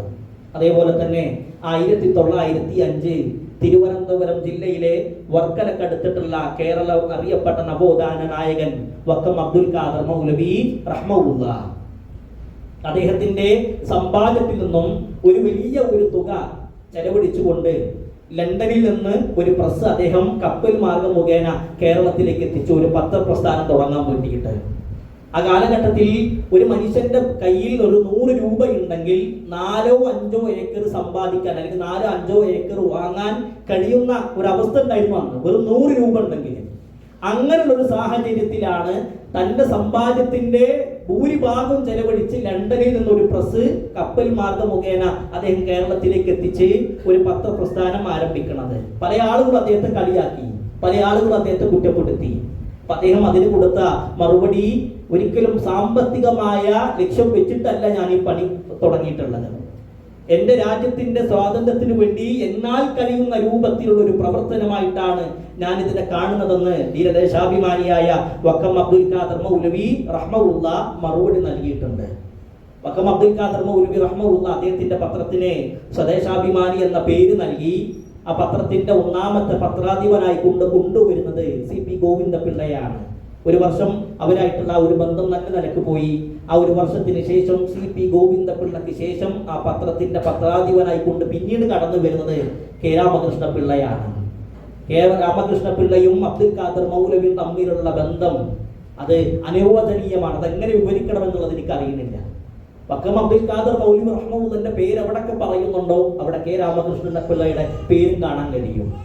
ശക്തമായിക്കൊണ്ട് ഇന്ത്യയുടെ സ്വാതന്ത്ര്യത്തിന് വേണ്ടി അവര് ആ ഒരു പത്രം ഉപയോഗിച്ചതായിക്കൊണ്ട് കനപ്പെട്ട വരികൾ നൽകിയതായിക്കൊണ്ട് ചരിത്രം വായിക്കുന്ന ഏതൊരു മനുഷ്യനും കാണാൻ കഴിയും. അവസാനം 1910 ഈ പത്രത്തിന് അന്നത്തെ ഗവൺമെന്റ് സീല് വെച്ചു. രാജ്യദ്രോഹ കുറ്റം ചുമത്തിയിട്ടാണ് സീല് വെക്കുന്നത്. സീല് വെക്ക് മാത്രമല്ല, വക്കം അബ്ദുൽ ഖാദർ മൗലവിയുടെയും K രാമകൃഷ്ണപിള്ളയുടെയും സ്വത്തുക്കളെല്ലാം കണ്ടുകെട്ടി. അവസാനം K രാമകൃഷ്ണപിള്ളയെ കണ്ണൂരിലേക്ക് നാട് കടത്തി. അവർ പരസ്പരം കാണാനുള്ള അവസരം പോലും ബ്രിട്ടീഷ് ഗവൺമെന്റ് നൽകിയില്ല. അതിനെല്ലാം അവസരങ്ങൾ നിഷേധിച്ചുകൊണ്ട് K രാമകൃഷ്ണപിള്ള അദ്ദേഹം കണ്ണൂരിലേക്കും വക്കം അബ്ദുൽ ഖാദർ മൗലവി റഹ്മത്തുള്ളാ അദ്ദേഹം വർക്കലയിലേക്കും താമസം മാറ്റി. പിന്നീട് വർഷങ്ങൾ കഴിഞ്ഞു. ഇവര് വർഷങ്ങളായിട്ട് പരസ്പരം കണ്ടിട്ടൊന്നുമില്ല. അവസാനം കൊടുങ്ങല്ലൂരിലെ ഹമദാനി തങ്ങളുടെ നേതൃത്വത്തിൽ ഒരു സമ്മേളനം നടത്തുന്നുണ്ട്. ആ സമ്മേളനത്തിന്റെ അധ്യക്ഷനായിട്ട് കൊണ്ടുവന്നത് K രാമകൃഷ്ണപിള്ളയാണ്. അപ്പൊ അദ്ദേഹം അതിനുവേണ്ടി കൊടുങ്ങല്ലൂർ വരികയും വക്കം അബ്ദുൽ ഖാദർ മൗലവി റഹ്മത്തുള്ളാഹി ഈ സമ്മേളനത്തിൽ പങ്കെടുക്കാൻ വേണ്ടി വർക്കലയിൽ നിന്നും കൊടുങ്ങല്ലൂരിലേക്ക് വന്നു. കൊടുങ്ങല്ലൂർ വന്നിട്ട് യാദൃശികമായിട്ട് ബഹുമാനായ KM മൗലവി റഹ്മത്തുള്ളാഹിയുടെ വീട്ടിലേക്ക് പോയ സമയത്ത് വക്കം അബ്ദുൽ ഖാദർ മൗലവി റഹ്മത്തുള്ളാഹി കാണുന്നത് K രാമകൃഷ്ണ പിള്ളയാണ്. ഇവർ രണ്ടുപേരുടെയും പരസ്പരം കാണുന്ന സമയത്തുണ്ടായ ചില വാക്കുകൾ ആ കാലഘട്ടത്തിലെ എഴുത്തുകാർ വിവരിക്കുന്നുണ്ട്. അവിടെ കൂടെ ഉണ്ടായിരുന്ന കണ്ടിരുന്ന എല്ലാ ആളുകളും കരഞ്ഞു എന്നുള്ളതാണ്. ആ രൂപത്തിലായിരുന്നു ഇവരുടെ പരസ്പരം തമ്മിലുള്ള ആത്മബന്ധമായിക്കൊണ്ട് നമുക്ക് കാണാൻ കഴിയുക. അന്ന് ഇന്ത്യൻ നാഷണൽ കോൺഗ്രസിന്റെയും ഖിലാഫത്ത് പ്രസ്ഥാനത്തിന്റെയും ഒക്കെ അമരക്കാരായി നിന്നിരുന്ന നേതാക്കന്മാരെ ജയിലിലടക്കാൻ വേണ്ടി ബ്രിട്ടീഷ് ഗവൺമെന്റ് തീരുമാനിച്ചിരുന്നു. അപ്പൊ ദേശീയ നേതാക്കന്മാരെ കേരളത്തിലെ നേതാക്കന്മാർക്ക് നിർദ്ദേശം നൽകി, ഒരാളും അറസ്റ്റ് വരിക്കരുത്, എല്ലാ ആളുകളും ഒളിവിൽ പോകണം. അപ്പോഴേക്കും മുഹമ്മദ് അബ്ദുറഹ്മാൻ സാഹിബിനെ പോലെ കേളപ്പനെ പോലെയുള്ള നവോത്ഥാന നായകന്മാരെ ബ്രിട്ടീഷ് ഗവൺമെന്റ് ജയിലിൽ അടച്ചിട്ടുണ്ട്. ബഹുമാനായ KM മൗലവിയും അദ്ദേഹത്തിന്റെ കൂട്ടുകാരനായ മാധവൻ നായരും ഒളിവിൽ പോകുന്നത് കൊടുങ്ങല്ലൂർ ഭാഗത്തേക്കാണ്. കൊടുങ്ങല്ലൂർ ഭാഗത്തേക്ക് അവരെ പിടിക്കാനും ബ്രിട്ടീഷ് ഗവൺമെന്റ് വരുന്നുണ്ട്. ബ്രിട്ടീഷ് പട്ടാളക്കാർ വരുന്ന സമയത്ത് അവരെ തടഞ്ഞു നിർത്തുന്നത് കൊടുങ്ങല്ലൂരുകാരനായ കുട്ടിക്കൃഷ്ണ മേനോൻ എന്ന് പറയുന്ന ഹൈന്ദവ സഹോദരനായിരുന്നു. പട്ടാളക്കാർ വന്നിട്ട് പറയുന്നുണ്ട് അവരുടെ പേരിൽ രാജ്യദ്രോഹ കുറ്റം ചുമത്തിയിട്ടുണ്ട്, അവരെ വിട്ട് നൽകണം. ഹൈന്ദവ സഹോദരൻ അതിന് നൽകിയ മറുപടി, ഈ രാജ്യത്തിന് വേണ്ടി പോരാടണം, ഈ രാജ്യത്തിന് വേണ്ടി മുസ്ലിമീങ്ങളും ഹിന്ദുക്കളും പരസ്പരം ചേരിതിരിഞ്ഞുകൊണ്ട് കലാപത്തിൽ ഏർപ്പെടരുത്, ഒന്നിച്ച് പോരാടണം എന്ന് പഠിപ്പിച്ച നേതാവാണ് KM മൗലവി. ആ പറഞ്ഞതിനുള്ള മറുപടി നൽകിയിട്ടുണ്ട്. വക്കം അബ്ദുൽ ഖാദർ മൗലവി റഹ്മത്തുള്ളാഹി അദ്ദേഹത്തിന്റെ പത്രത്തിന് സ്വദേശാഭിമാനി എന്ന പേര് നൽകി. ആ പത്രത്തിന്റെ ഒന്നാമത്തെ പത്രാധിപനായി കൊണ്ടുവരുന്നത് CP ഗോവിന്ദപിള്ളയാണ്. ഒരു വർഷം അവരായിട്ടുള്ള ഒരു ബന്ധം നല്ല നിലക്ക് പോയി. ആ ഒരു വർഷത്തിന് ശേഷം CP ഗോവിന്ദപിള്ളയ്ക്ക് ശേഷം ആ പത്രത്തിന്റെ പത്രാധിപനായി കൊണ്ട് പിന്നീട് കടന്നു വരുന്നത് K രാമകൃഷ്ണ പിള്ളയാണ്. K രാമകൃഷ്ണ പിള്ളയും അബ്ദുൽ ഖാദർ മൗലവിയും തമ്മിലുള്ള ബന്ധം അത് അനിർവചനീയമാണ്. അതെങ്ങനെ വിവരിക്കണമെന്നുള്ളത് എനിക്ക് അറിയുന്നില്ല. വക്കം അബ്ദുൽ ഖാദർ മൗലവി റഹ്മത്തുള്ളാഹിന്റെ പേര് എവിടൊക്കെ പറയുന്നുണ്ടോ അവിടെ K രാമകൃഷ്ണ പിള്ളയുടെ പേരും കാണാൻ കഴിയും. ശക്തമായിക്കൊണ്ട് ഇന്ത്യയുടെ സ്വാതന്ത്ര്യത്തിന് വേണ്ടി അവര് ആ ഒരു പത്രം ഉപയോഗിച്ചതായിക്കൊണ്ട് കനപ്പെട്ട വരികൾ നൽകിയതായിക്കൊണ്ട് ചരിത്രം വായിക്കുന്ന ഏതൊരു മനുഷ്യനും കാണാൻ കഴിയും. അവസാനം 1910 ഈ പത്രത്തിന് അന്നത്തെ ഗവൺമെന്റ് സീല് വെച്ചു. രാജ്യദ്രോഹ കുറ്റം ചുമത്തിയിട്ടാണ് സീല് വെക്കുന്നത്. സീല് വെക്ക് മാത്രമല്ല, വക്കം അബ്ദുൽ ഖാദർ മൗലവിയുടെയും K രാമകൃഷ്ണ പിള്ളയുടെയും സ്വത്തുക്കളെല്ലാം കണ്ടുകെട്ടി. അവസാനം K രാമകൃഷ്ണ പിള്ളയെ കണ്ണൂരിലേക്ക് നാട് കടത്തി. അവർ പരസ്പരം കാണാനുള്ള അവസരം പോലും ബ്രിട്ടീഷ് ഗവൺമെന്റ് നൽകിയില്ല. അതിനെല്ലാം അവസരങ്ങൾ നിഷേധിച്ചുകൊണ്ട് K രാമകൃഷ്ണ പിള്ള അദ്ദേഹം കണ്ണൂരിലേക്കും വക്കം അബ്ദുൽ ഖാദർ മൗലവി റഹ്മത്തുള്ളാഹി അദ്ദേഹം വർക്കലയിലേക്കും താമസം മാറ്റി. പിന്നീട് വർഷങ്ങൾ കഴിഞ്ഞു. ഇവര് വർഷങ്ങളായിട്ട് പരസ്പരം കണ്ടിട്ടൊന്നുമില്ല. അവസാനം കൊടുങ്ങല്ലൂരിലെ ഹമദാനി തങ്ങളുടെ നേതൃത്വത്തിൽ ഒരു സമ്മേളനം നടത്തുന്നുണ്ട്. ആ സമ്മേളനത്തിന്റെ അധ്യക്ഷനായിട്ട് കൊണ്ടുവന്നത് K രാമകൃഷ്ണ പിള്ളയാണ്. അപ്പൊ അദ്ദേഹം അതിനുവേണ്ടി കൊടുങ്ങല്ലൂർ വരികയും വക്കം അബ്ദുൽ ഖാദർ മൗലവി റഹ്മത്തുള്ളാഹി ഈ സമ്മേളനത്തിൽ പങ്കെടുക്കാൻ വേണ്ടി വർക്കലയിൽ നിന്നും കൊടുങ്ങല്ലൂരിലേക്ക് വന്നു. കൊടുങ്ങല്ലൂർ വന്നിട്ട് യാദൃശികമായിട്ട് ബഹുമാനായ KM മൗലവി റഹ്മത്തുള്ളാഹിയുടെ വീട്ടിലേക്ക് പോയ സമയത്ത് വക്കം അബ്ദുൽ ഖാദർ മൗലവി റഹ്മത്തുള്ളാഹി കാണുന്നത് K രാമകൃഷ്ണ പിള്ളയാണ്. ഇവർ രണ്ടുപേരുടെയും പരസ്പരം കാണുന്ന സമയത്തുണ്ടായ ചില വാക്കുകൾ ആ കാലഘട്ടത്തിലെ എഴുത്തുകാർ വിവരിക്കുന്നുണ്ട്. അവിടെ കൂടെ ഉണ്ടായിരുന്ന കണ്ടിരുന്ന എല്ലാ ആളുകളും കരഞ്ഞു എന്നുള്ളതാണ്. ആ രൂപത്തിലായിരുന്നു ഇവരുടെ പരസ്പരം തമ്മിലുള്ള ആത്മബന്ധമായിക്കൊണ്ട് നമുക്ക് കാണാൻ കഴിയുക. അന്ന് ഇന്ത്യൻ നാഷണൽ കോൺഗ്രസിന്റെയും ഖിലാഫത്ത് പ്രസ്ഥാനത്തിന്റെയും ഒക്കെ അമരക്കാരായി നിന്നിരുന്ന നേതാക്കന്മാരെ ജയിലിലടക്കാൻ വേണ്ടി ബ്രിട്ടീഷ് ഗവൺമെന്റ് തീരുമാനിച്ചിരുന്നു. അപ്പൊ ദേശീയ നേതാക്കന്മാരെ കേരളത്തിലെ നേതാക്കന്മാർക്ക് നിർദ്ദേശം നൽകി, ഒരാളും അറസ്റ്റ് വരിക്കരുത്, എല്ലാ ആളുകളും ഒളിവിൽ പോകണം. അപ്പോഴേക്കും മുഹമ്മദ് അബ്ദുറഹ്മാൻ സാഹിബിനെ പോലെ കേളപ്പനെ പോലെയുള്ള നവോത്ഥാന നായകന്മാരെ ബ്രിട്ടീഷ് ഗവൺമെന്റ് ജയിലിൽ അടച്ചിട്ടുണ്ട്. ബഹുമാനായ KM മൗലവിയും അദ്ദേഹത്തിന്റെ കൂട്ടുകാരനായ മാധവൻ നായരും ഒളിവിൽ പോകുന്നത് കൊടുങ്ങല്ലൂർ ഭാഗത്തേക്കാണ്. കൊടുങ്ങല്ലൂർ ഭാഗത്തേക്ക് അവരെ പിടിക്കാനും ബ്രിട്ടീഷ് ഗവൺമെന്റ് വരുന്നുണ്ട്. ബ്രിട്ടീഷ് പട്ടാളക്കാർ വരുന്ന സമയത്ത് അവരെ തടഞ്ഞു നിർത്തുന്നത് കൊടുങ്ങല്ലൂരുകാരനായ കുട്ടിക്കൃഷ്ണ മേനോൻ എന്ന് പറയുന്ന ഹൈന്ദവ സഹോദരനായിരുന്നു. പട്ടാളക്കാർ വന്നിട്ട് പറയുന്നുണ്ട് അവരുടെ പേരിൽ രാജ്യദ്രോഹ കുറ്റം ചുമത്തിയിട്ടുണ്ട്, അവരെ വിട്ട് നൽകണം. ഹൈന്ദവ സഹോദരൻ അതിന് നൽകിയ മറുപടി, ഈ രാജ്യത്തിന് വേണ്ടി പോരാടണം, ഈ രാജ്യത്തിന് വേണ്ടി മുസ്ലിമീങ്ങളും ഹിന്ദുക്കളും പരസ്പരം ചേരിതിരിഞ്ഞുകൊണ്ട് പിന്നെ കലാപത്തിൽ ഏർപ്പെടരുത്, ഒന്നിച്ച് പോരാടണം എന്ന് പഠിപ്പിച്ച നേതാവാണ് KM മൗലവി. ആ പറഞ്ഞതിന്റെ പേരിലാണ് അദ്ദേഹത്തെ നിങ്ങൾ അറസ്റ്റ് വരിക്കുന്നതെങ്കിൽ ഈ കൊടുങ്ങല്ലൂരുള്ള എല്ലാ ഹൈന്ദവ സഹോദരങ്ങളെയും കൊന്ന് ഞങ്ങളുടെ രക്തത്തിൽ ചവിട്ടിയിട്ടല്ലാതെ KM മൗലവിയുടെ രക്തത്തിൽ വിയർപ്പ് നിങ്ങൾ തൊടില്ല എന്ന രൂപത്തിൽ പറയുന്ന രൂപത്തിലേക്ക് ആ ഹൈന്ദവ സഹോദരന്മാരും മുസ്ലിം സഹോദരന്മാരും തമ്മിലുള്ള ആത്മബന്ധങ്ങൾ നമുക്ക് കാണാൻ കഴിയും. 1920 കലാപത്തിൽ ഒരുപാട് ആളുകൾ മരണപ്പെട്ടു, ഒരുപാട് അനാഥകളും വിധവകളും ഉണ്ടായിട്ടുണ്ട്.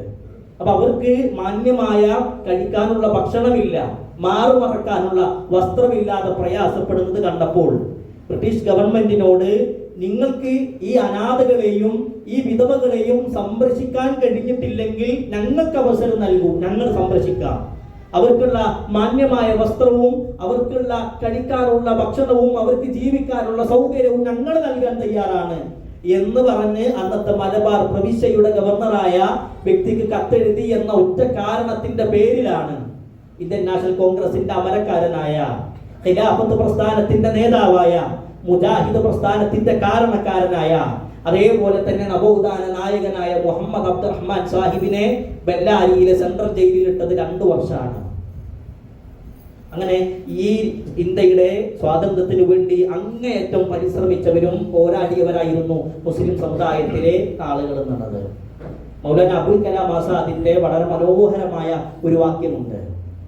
അദ്ദേഹം പറയുന്നുണ്ട്, കുത്തബ് മിനാറിന്റെ മുകളിൽ നിന്ന് ഒരു മലക്ക് വിളിച്ചു പറയാണ്, കുത്തബ് മിനാറിന്റെ മുകളിൽ നിന്ന് ഒരു മലക്ക് വിളിച്ചു പറയാണ്, ഇന്ത്യയിലെ മുസ്ലിമീങ്ങളെ, ഞാൻ നിങ്ങൾക്ക് ഇന്ത്യയിലെ ഭരണം നൽകാൻ തയ്യാറാണ്, അതിന് പകരം നിങ്ങൾ ചെയ്യേണ്ടത് ഇന്ത്യയിലെ മുഴുവൻ ഹൈന്ദവരുമായി നിങ്ങൾ കലാപത്തിൽ ഏർപ്പെടണം, അതേപോലെ തന്നെ ഇന്ത്യയിലെ മുഴുവൻ ഹൈന്ദവരെയും നിങ്ങൾ വധിക്കണം, അവരുമായി യാതൊരു ബന്ധം ഉണ്ടാകാൻ പാടില്ല എന്ന് കുത്തബ് മിനാറിന്റെ മുകളിൽ നിന്ന് ഒരു മലക്കെങ്ങാനും വിളിച്ചു പറഞ്ഞാൽ, അബുൽ കലാം ആസാദ് എന്ന് പറയുന്ന മഹാനായ പണ്ഡിതൻ അതിന് കൊടുത്ത മറുപടി അദ്ദേഹം പറയാണ്, അങ്ങനെ എങ്ങാനും ഒരു മലക്ക് പറഞ്ഞിരുന്നെങ്കിൽ ഇന്ത്യയുടെ ശതകോടി ഗ്രാമങ്ങളിൽ നിന്ന് മുസ്ലിമീങ്ങൾ വിളിച്ചു പറയുക, അങ്ങനെയുള്ള ഒരു ഇന്ത്യ മുസ്ലിമീങ്ങൾക്ക് വേണ്ട എന്നുള്ളതാണ്. അങ്ങനെ ഒരു ഭരണം നിങ്ങൾ നൽകുന്നുണ്ടെങ്കിൽ ആ ഭരണം മുസ്ലിമീങ്ങൾക്ക് വേണ്ട എന്നായിരിക്കും ഇന്ത്യയിലെ ശതകോടി ഗ്രാമങ്ങളിലെ മുസ്ലിമീങ്ങൾ അതിന് മറുപടി കൊടുക്കുക എന്ന് മൗലാന അബുൽ കലാം ആസാദ് എന്ന് പറയുന്ന ലോകം അറിയപ്പെട്ട പണ്ഡിതൻ അതിന് മറുപടി നൽകിയിട്ടുണ്ടെങ്കിൽ, ഇന്ത്യൻ നാഷണൽ കോൺഗ്രസിന്റെ ഏറ്റവും ചെറിയ പ്രായമുള്ള പ്രസിഡന്റ് ആയിരുന്നു അദ്ദേഹം. അദ്ദേഹത്തിന്റെ 35ാമത്തെ വയസ്സിലാണ് അദ്ദേഹം ആ ഒരു സ്ഥാനം ഏറ്റെടുക്കുന്നത്. ഇന്ത്യയിലെ 1ാമത്തെ വിദ്യാഭ്യാസ മന്ത്രി. എന്തിനേറെ ഇന്ത്യയിൽ ഉറുദു ഭാഷയിൽ ആദ്യമായി കൊണ്ട് വിശുദ്ധ ഖുർആനിന് തർജുമാനുൽ ഖുർആൻ എന്ന് പറയുന്ന പരിഭാഷ എഴുതിയതും മൗലാന അബുൽ കലാം ആസാദാണ്. ഇതൊക്കെ നമ്മുടെ മുൻഗാമികളുടെ ചരിത്രമാണ്. നമ്മൾ ചരിത്രം മനസ്സിലാക്കണം. ഒരു അറബി കവി കവിത ചൊല്ലുന്നുണ്ട്, നിങ്ങൾ ചരിത്രം വായിക്കണം, ചരിത്രം പഠിക്കണം. ചരിത്രം അറിയാത്ത ആളുകളാണ് ദലാലത്തിലായിട്ടുള്ളത്. പലപ്പോഴും ഇന്ന് ആധുനികരായ ആളുകൾക്ക് ഈ ചരിത്രങ്ങളൊന്നും അറിയില്ല. നമ്മുടെ നേതാക്കന്മാരായ ആളുകൾ ഈ രാജ്യത്തിന്റെ സ്വാതന്ത്ര്യത്തിന് വേണ്ടി അവരുടെ ചോരയും നീരും സമ്പത്തും നൽകിയ ആ മുൻഗാമികളുടെ പിൻഗാമികളാണ് നമ്മൾ ഒരിക്കലും ഒളിഞ്ഞിരിക്കേണ്ട ആളുകളല്ല. ഇത്തരത്തിലുള്ള ദിവസങ്ങളിൽ പുറകോട്ട് വലിയേണ്ട ആളുകളല്ല, മുമ്പിൽ നിൽക്കേണ്ട ആളുകളാണ്. അതിനുവേണ്ടി എല്ലാം നൽകിയ മുൻഗാമികളുടെ പിൻഗാമികളാണ് നമ്മളെന്നുള്ളത്. അതേപോലെ തന്നെ മൗലാന മുഹമ്മദ് അലിയുടെയും മൗലാന ഷൗക്കത്ത് അലിയുടെയും ഉമ്മാക്ക് ബീഗം എന്ന് പറയുന്ന സഹോദരിക്ക് ആ കാലഘട്ടത്തിൽ ബ്രിട്ടീഷ് ഗവൺമെന്റ് ഒരു ഓഫർ ലെറ്റർ കൊടുക്കുന്നുണ്ട്. ഓഫർ ലെറ്റർ എന്താണെന്ന് ചോദിച്ചാൽ, ഈ അലി സഹോദരന്മാർ ഇന്ത്യൻ സ്വാതന്ത്ര്യ സമരത്തിൽ പങ്കെടുക്കാതിരുന്നാൽ അവർക്ക് ബ്രിട്ടീഷ് ഗവൺമെന്റ് ഏറ്റവും നല്ല ജോലി നൽകും, ഒരുപാട് സമ്പത്ത് ലഭിക്കുന്ന, സാലറി ലഭിക്കുന്ന ഒരു ജോലി നൽകാൻ തയ്യാറാണ്. അതുകൊണ്ട് ഉമ്മ ഈ 2 മക്കളെയും, അലി സഹോദരന്മാരെ, മൗലാന മുഹമ്മദ് അലിയെയും മൗലാന ഷൗക്കത്ത് അലിയെയും ഇത്തരത്തിലുള്ള പ്രവർത്തനങ്ങളിൽ നിന്നും പുറകോട്ട് വലിപ്പിക്കണം എന്ന് പറഞ്ഞുകൊണ്ടുള്ള ഒരു ഓഫർ ലെറ്ററാണ്. ആ കത്ത് കിട്ടിയ സമയത്ത് ആ ഉമ്മ ചെയ്തത്, ആ മക്കളുടെ മുമ്പിൽ വെച്ച് ആ കത്ത് ഇങ്ങനെ പിച്ച് ചീന്തി. എന്നിട്ട് ആ ഉമ്മ പറയണം, അവന്റെ നക്കാപ്പിച്ചക്ക് വേണ്ടി ബ്രിട്ടീഷ് ഗവൺമെന്റിന്റെ പാദസേവ ചെയ്യാൻ മക്കളെ നിങ്ങൾ എങ്ങാനും പോവുകയാണെങ്കിൽ, ബ്രിട്ടീഷ് ഗവൺമെന്റിന്റെ പാദസേവ ചെയ്യാൻ മക്കളെ നിങ്ങളെങ്ങാനും പോവുകയാണെങ്കിൽ നിങ്ങളെ വളർത്തിയ ഇതേ കൈകൊണ്ട് ഞാൻ നിങ്ങളെ നെറ്റിക്കൊല്ലും. ഉപ്പ പറയുന്നുണ്ട്, മക്കളെ ഞാൻ ആഗ്രഹിക്കണം, ഞാൻ ഇഷ്ടപ്പെടുന്നത് ഇന്ത്യൻ സ്വാതന്ത്ര്യത്തിന് വേണ്ടി നിങ്ങൾ പോരാടണം. ഗാന്ധിജിയുടെ കൂടെ, നെഹ്റുവിന്റെ കൂടെ, സുഭാഷ് ചന്ദ്രബോസിന്റെ കൂടെ നിങ്ങൾ പോരാടണം. ആ പോരാട്ടത്തിനിടയിൽ ബ്രിട്ടീഷ് ഗവൺമെന്റ് നിങ്ങളെങ്ങാനും വധിച്ചു കളഞ്ഞാൽ രാജ്യത്തിന് വേണ്ടി സ്വന്തം ജീവൻ നൽകിയ മക്കളുടെ ഉമ്മയാണ് എന്ന പേരിൽ ഞാൻ അഭിമാനം കൊള്ളും. എന്നാലും ഭീരുവിനെ പോലെ അവന്റെ പാദസേവ ചെയ്യാൻ നിങ്ങൾ പോകരുത് എന്ന് അലി സഹോദരന്മാരുടെ ഉമ്മ മറുപടി നൽകിയിട്ടുണ്ടെങ്കിൽ ഇന്ത്യൻ സ്വാതന്ത്ര്യ പോരാട്ടങ്ങളിൽ മുസ്ലിമിനെ ആവേശം കൊള്ളിച്ച ചരിത്രമായിരുന്നു മൗലാന മുഹമ്മദ് അലി ജൗഹറിൻ്റെത്. മൗലാന മുഹമ്മദ് അലി ജൗഹറും മുഹമ്മദ് ഇക്ബാലും അല്ലാമ മുഹമ്മദ് ഇക്ബാലും വലിയ ചങ്ങാത്തുള്ള ആളുകളാണ്. ഇന്ത്യയിലെ പഞ്ചാബിൽ ജനിച്ച അല്ലാമ മുഹമ്മദ് ഇക്ബാല് ഒരു കത്ത് എഴുതുന്നുണ്ട്. ഓക്സ്ഫോർഡ് യൂണിവേഴ്സിറ്റിയിൽ പഠിക്കുന്ന മൗലാന മുഹമ്മദ് അലി ജൗഹറിനുള്ള ഒരു കത്തായിരുന്നു. അദ്ദേഹം എഴുതിയ കത്ത് ഇങ്ങനെയാണ്: ഗർജിക്കുന്ന സിംഹമേ, താങ്കൾ തിരിച്ചു വന്നാലും താങ്കളെ കാത്തിരിക്കുന്ന ഒരു ഇന്ത്യയുണ്ട് ഇവിടെ. അതുകൊണ്ട് നിങ്ങൾ തിരിച്ചു വരണം. ഇവിടെ ഓരിയിടാൻ ഒരുപാട് കുറുക്കന്മാരുണ്ട്, ചാടിക്കടക്കാൻ ഒരുപാട് ചെന്നായ കൂട്ടങ്ങളും ഇവിടെയുണ്ട്. അതുകൊണ്ട് ഗർജിക്കുന്ന സിംഹമേ, താങ്കൾ ഇന്ത്യയിലേക്ക് തിരിച്ചു വന്നാലും എന്ന് പറഞ്ഞിട്ടാണ് അല്ലാമ ഇക്ബാല് കത്തെഴുതുന്നത്. മഹാനായ മൗലാന മുഹമ്മദ് അലി ജൗഹർ ലണ്ടനിലെ ഓക്സ്ഫോർഡ് യൂണിവേഴ്സിറ്റിയിലേക്ക് പഠനാവശ്യാർത്ഥം പോകുന്ന സമയത്ത് ഉമ്മ നൽകുന്ന ഉപദേശങ്ങളുണ്ട്. 2 ഉപദേശങ്ങളാണ് ഉമ്മ നൽകിയിട്ടുള്ളത്. ഒന്നാമതായിക്കൊണ്ട് ഉമ്മ നൽകുന്ന ഉപദേശം, മക്കളെ, നിങ്ങൾ പഠനാവശ്യാർത്ഥം ഇന്ത്യയിൽ നിന്നും ലണ്ടനിൽ ഓക്സ്ഫോർഡ് യൂണിവേഴ്സിറ്റിയിലേക്ക് പോകുമ്പോൾ ഉമ്മ ഈ പഠനം കൊണ്ട് ലക്ഷ്യം വെക്കുന്നത് ഒരിക്കലും ഭൗതികമായ നേട്ടങ്ങളല്ല. നിങ്ങൾ ഒരുപാട് സമ്പത്ത് സമ്പാദിക്കണം, നല്ലൊരു വീട് വെക്കണം, എന്നിട്ട് അതിലേക്ക് വന്ന് താമസിക്കണം എന്ന ലക്ഷ്യം വെച്ചിട്ടല്ല. ഈ ഇന്ത്യക്ക് വേണ്ടി പോരാട്ടത്തിൽ എൻ്റെ മക്കൾക്ക് അതിൽ വ്യക്തമായ പങ്കുണ്ടാകണം എന്ന ലക്ഷ്യം വെച്ചിട്ടാണ് ഉമ്മ നിങ്ങളെ ആ നാട്ടിലേക്ക് പഠനാവശ്യാർത്ഥം പറഞ്ഞയക്കുന്നത്. പഠനം കഴിഞ്ഞാൽ നിങ്ങൾ ഉടനെ തിരിച്ചു വരണം. രണ്ടാമത് ഉമ്മ കൊടുത്ത മറുപടി, ലണ്ടനിൽ മരം കൊച്ചുന്ന തണുപ്പാണെന്ന് ഉമ്മ കേട്ടിട്ടുണ്ട്. എത്ര വലിയ മരം കൊച്ചുന്ന തണുപ്പാണെങ്കിലും മക്കളെ തഹജ്ജുദ് നിസ്കാരം നിങ്ങൾ ഒഴിവാക്കരുത്. ഉമ്മാന്റെ ഒരു ഉപദേശമാണ്. എത്ര വലിയ മരം കൊച്ചുന്ന തണുപ്പാണെങ്കിലും നിങ്ങൾ തഹജ്ജുദ് നിസ്കാരം ഒഴിവാക്കരുത് എന്നാണ് ഉമ്മ കൊടുത്ത രണ്ടാമത്തെ ഉപദേശം. അങ്ങനെ അദ്ദേഹം പഠിക്കാൻ വേണ്ടി ഓക്സ്ഫോർഡ് യൂണിവേഴ്സിറ്റിയിൽ പോയി പഠനം നടത്തുന്ന സമയത്താണ് അല്ലാമ മുഹമ്മദ് ഇക്ബാൽ കത്തെഴുതുന്നതും പിന്നീട് മൗലാന മുഹമ്മദ് അലി ജൗഹർ അദ്ദേഹം പിന്നീട് ഈ പോരാട്ടങ്ങൾ നടത്താൻ വേണ്ടി ഇന്ത്യയിലേക്ക് വന്നു. 1931 80 രാജ്യം ഭരിക്കുന്ന ചക്രവർത്തിയോട് സംസാരിക്കാൻ വേണ്ടി ഓരോ രാജ്യങ്ങളെയും ക്ഷണിക്കുന്നുണ്ട്. ഇന്ത്യയെ പ്രതിനിധീകരിച്ചുകൊണ്ട് ആരാണ് പോവുക എന്ന് ഗാന്ധിജിയോട് പല ആളുകളും ചോദിച്ചപ്പോൾ, അപ്പോൾ ഇന്ത്യയെ പ്രതിനിധീകരിച്ചുകൊണ്ട് ജോർജ് അഞ്ചാമൻ എന്ന് പറയുന്ന ലണ്ടനിലെ ഭരണാധികാരിയോട് സംസാരിക്കാൻ വേണ്ടി പോകുന്ന ആളെ കുറിച്ച് ജനങ്ങൾ ചോദിച്ച സമയത്ത് ഗാന്ധിജി കൊടുത്ത മറുപടി മൗലാന മുഹമ്മദ് അലി ജൗഹർ പോകട്ടെ എന്നുള്ളതാണ്. അവിടെ പോകാൻ വേറെയുള്ള ആളുകൾ ഇല്ലാത്തത് കൊണ്ടല്ല, നെഹ്റു ഉണ്ട്, ബാക്കിയുള്ള ആളുകളെല്ലാം ഉണ്ട്. പക്ഷെ അവരൊന്നും ഗാന്ധിജി അവരുടെ പേര് പറഞ്ഞില്ല. കാരണം ഈ രൂപത്തിൽ ഘോരഘോരം ശബ്ദിക്കാനും ഈ രൂപത്തിൽ ഇന്ത്യയുടെ പൈതൃകം സംസാരിക്കാനും കഴിയുന്ന നേതാവായിരുന്നു മൗലാന മുഹമ്മദ് അലി ജൗഹർ. അദ്ദേഹം ബോംബെയിൽ നിന്ന് കപ്പൽ മാർഗം മുഖേന ലണ്ടനിലേക്ക് പോകുന്ന സമയത്ത് കപ്പൽ കയറാൻ നിൽക്കുമ്പോൾ ആളുകൾ ചോദിക്കുന്നുണ്ട്, എന്താണ് നിങ്ങളുടെ പ്രകടന പത്രിക, നിങ്ങൾ എന്താണ് അവിടെ പോയിട്ട് പറയാനുള്ളത്? അദ്ദേഹത്തിന്റെ വസ്ത്രത്തിൽ നിന്നും ഒരു ചെറിയൊരു ഖുർആൻ ഇങ്ങനെ ഉയർത്തി കാണിച്ചു. ആ ഖുർആൻ ഇങ്ങനെ ഉയർത്തി കാണിച്ചിട്ട് പറയാണ്, ഇതാണ് എൻ്റെ പ്രകടന പത്രിക, ഇതാണ് ഞാൻ അവിടെ പറയാൻ പോകുന്നത്. അദ്ദേഹം അവിടെ എത്തി. അവര് സംസാരിക്കാൻ അനുവാദം കൊടുത്തത് വെറും 5 മിനിറ്റാണ്. ഇന്ത്യയെ പ്രതിനിധീകരിച്ചുകൊണ്ട് സംസാരിക്കാൻ അവർ കൊടുത്തത് വെറും 5 മിനിറ്റാണ്. അദ്ദേഹത്തിന് സംസാരം ആരംഭിച്ചപ്പോൾ തന്നെ അദ്ദേഹം പറഞ്ഞത് സമയം നീട്ടിത്തരണം എന്നുള്ളതാണ്. കാരണം 32 കോടി ജനങ്ങളെ പ്രതിനിധീകരിച്ചുകൊണ്ടാണ് ഞാൻ ഇവിടെ വന്നിട്ടുള്ളത്. 1 കോടി ജനങ്ങൾക്ക് 1 മിനിറ്റ് എന്ന രൂപത്തിൽ 32 കോടി ജനങ്ങൾക്ക് 32 മിനിറ്റ് എനിക്ക് നൽകണം. ആദ്യം സമ്മതിച്ചില്ല.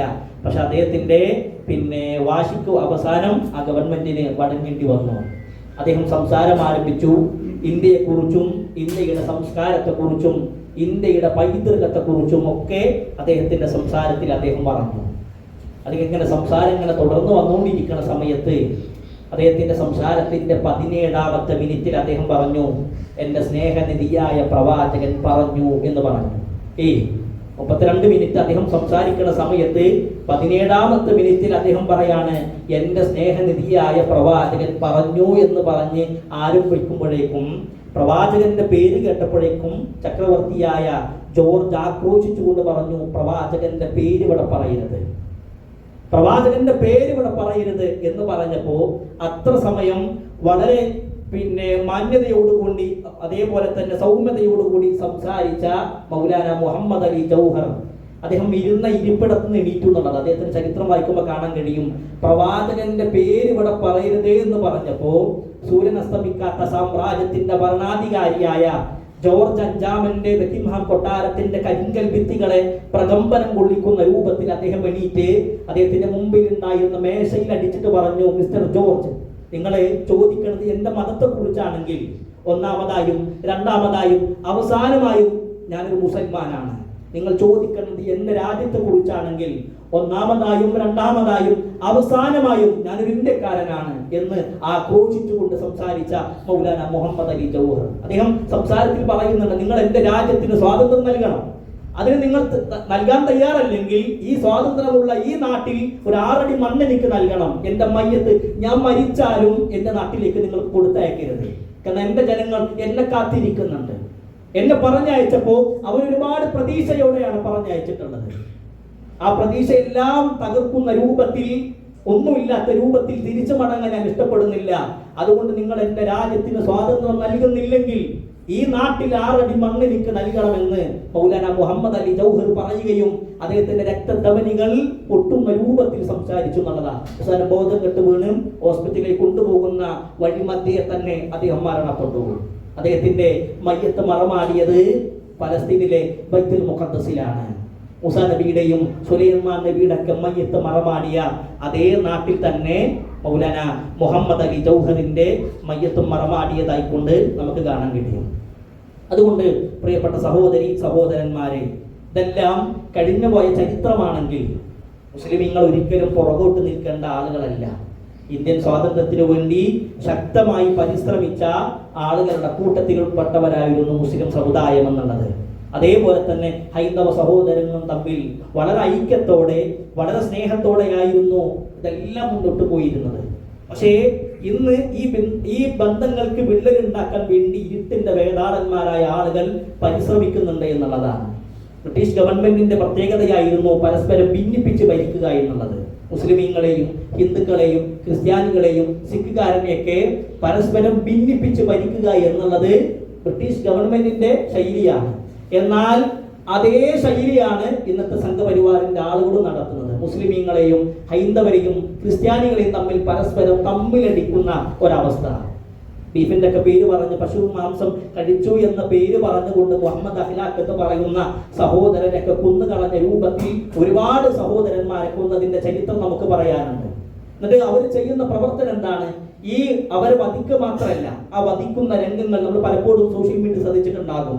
മുസ്ലിം നവകാരികളായ സഹോദരിമാരെയും സഹോദരന്മാരെയും ഉപദ്രവിക്കുന്നതിന്റെ വീഡിയോസ് അവർ തന്നെയാണ് പുറത്തുവിടുന്നത്. അതെന്തിനാണ്? ഇത് കാണുന്ന സമയത്ത് മുസ്ലിമിന്റെ രക്തം തിളക്കും. മുസ്ലിം ഇറങ്ങും, തെരുവീതിയിലേക്ക് മുസ്ലിം ഇറങ്ങും. ഇത് ഇറങ്ങുന്ന സമയത്ത് നാട്ടിൽ പ്രശ്നം ഉണ്ടാകും, നാട്ടിൽ കലാപം ഉണ്ടാകും. അപ്പോൾ ഇന്ത്യയിലെ പ്രധാനപ്പെട്ട മീഡിയകളും CNN ഒക്കെ ഇതൊക്കെ ഇങ്ങനെ നാട്ടുകാരെ കാണിച്ചിട്ട് പറഞ്ഞു, കണ്ടില്ലേ, മുസ്ലിമീങ്ങൾ തീവ്രവാദികളാണ്, മുസ്ലിമീങ്ങൾ നാട്ടിൽ കലാപം ഉണ്ടാക്കുന്ന ആളുകളാണ്, അതുകൊണ്ട് അവരെ ഈ രൂപത്തിലാക്കുന്നത് വിശുദ്ധ ഖുർആനും പ്രവാചകനുമാണ്, അതുകൊണ്ട് ലോകമേ നിങ്ങൾ ആരും മുസ്ലിമീങ്ങളാകരുത് എന്ന് മറ്റുള്ള ആളുകളെ ബോധ്യപ്പെടുത്താനും തെറ്റിദ്ധരിപ്പിക്കാനും വേണ്ടിയിട്ടാണ് ഇത്തരത്തിലുള്ള പ്രവർത്തനങ്ങൾ എന്നുള്ളത് നമ്മൾ അടിസ്ഥാനപരമായും നമ്മൾ മനസ്സിലാക്കണം. അതുകൊണ്ട് സഹോദരി സഹോദരന്മാരെ, നമ്മുടെ രാജ്യം ഒരു ജനാധിപത്യ രാജ്യമാണ്. യൂറോപ്പിലും മറ്റു രാജ്യങ്ങളിലുള്ളതുപോലെ ഒരു മതരഹിത ജനാധിപത്യമല്ല. മതമുള്ള ആളുകൾക്ക് മതമനുസരിച്ച് ജീവിക്കേണ്ട ആളുകൾക്ക് അതനുസരിച്ച് ജീവിക്കാനും, മതം വേണ്ട എന്ന് അവകാശപ്പെടുന്ന ആളുകൾക്ക് അതനുസരിച്ച് ജീവിക്കാനും ഭരണഘടന അനുവാദം നൽകുന്ന നാടാണ് നമ്മുടെ നാട് എന്നുള്ളത്. അതുകൊണ്ട് ആ നാടിന്റെ ഐക്യത്തെയും അതേപോലെ തന്നെ ആ നാടിന്റെ സമാധാനത്തെയും തകർക്കുന്ന രൂപത്തിൽ ഒരു വാക്കോ ഒരു പ്രവർത്തനമോ ഒരു വിശ്വാസിയുടെ ഭാഗത്ത് നിന്ന് വരാൻ പാടില്ല. പല ആളുകളും തെറ്റിദ്ധരിപ്പിക്കുന്നുണ്ട്, അമുസ്ലിമീങ്ങളെ എവിടെ കണ്ടാലും കൊല്ലണമെന്നാണ് ഇസ്ലാം പറയുന്നത്. എന്ന് പറഞ്ഞിട്ട് പല രൂപത്തിലും തെറ്റിദ്ധരിപ്പിക്കുന്ന ഒരുപാട് വാട്സപ്പ് വീഡിയോസും അതേപോലെ തന്നെ സോഷ്യൽ മീഡിയയിലുള്ള സംസാരങ്ങളൊക്കെ നമുക്ക് കാണാൻ കഴിയും. നമ്മൾ മനസ്സിലാക്കണം, ഒരിക്കലും ഇസ്ലാം അന്യ മതസ്ഥരായ ആളുകളെ അന്യായമായി കൊണ്ട് കൊല്ലണമെന്ന് പറഞ്ഞിട്ടില്ല.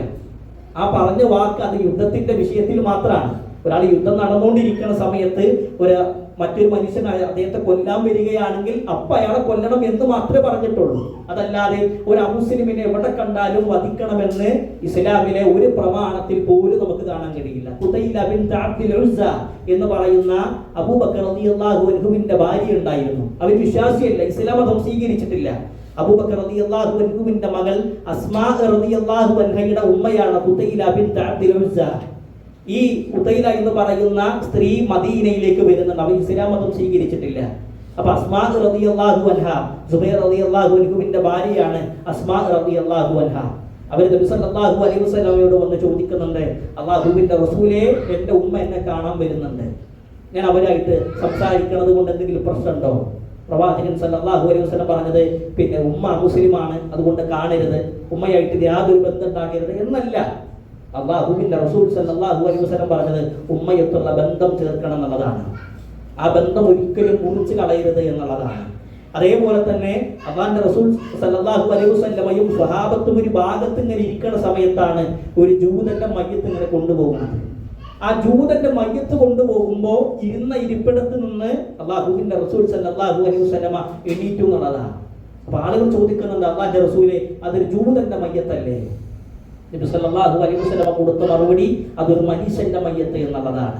അമുസ്ലിമായ മനുഷ്യന്റെ മയ്യത്തിനെ പോലും ബഹുമാനിച്ച മതത്തിന്റെ അനുയായികളാണ് നമ്മൾ.